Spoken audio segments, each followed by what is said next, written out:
Magandang araw sa inyo lahat. At sa araw na ito, may papakita ko sa inyo isang uri ng wild na prutas. At nandito lamang yan sa aking likuran. Ayan, oh. Ayan. Mangunguha ako at ipapakita ko sa inyo kung ano ang prutas na ito.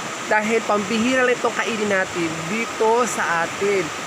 Sa Sibuyan Romblon lang ito matatagpuan. Kaya ano pang hinihintay nyo? Kukuha tayo, ipapakita ko sa inyo.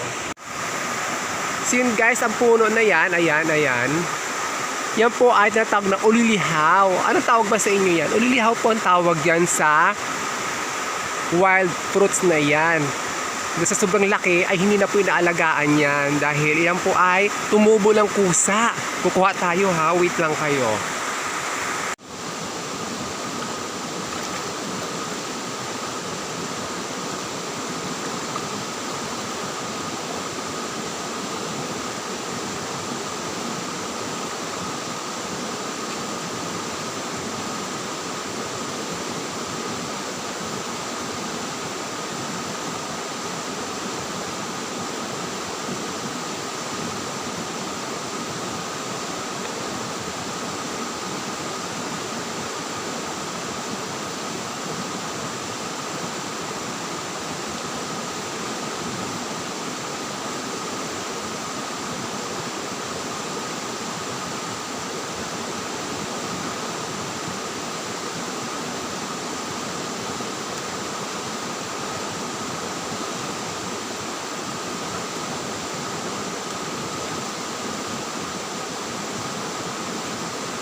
So ito lang ating nakuha ng mga ulilihaw na prutas.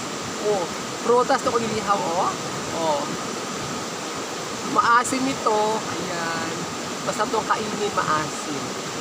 At ang dahon niya ito, oh. Ayan. Baka meron din sa inyo na wild fruits.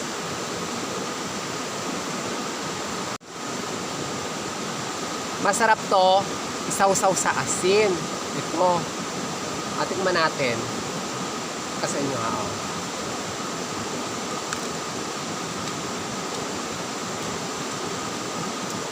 Asim. Panjan Minggo. Sarap.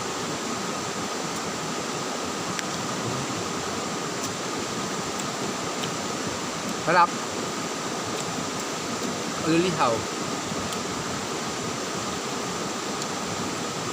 Yummy.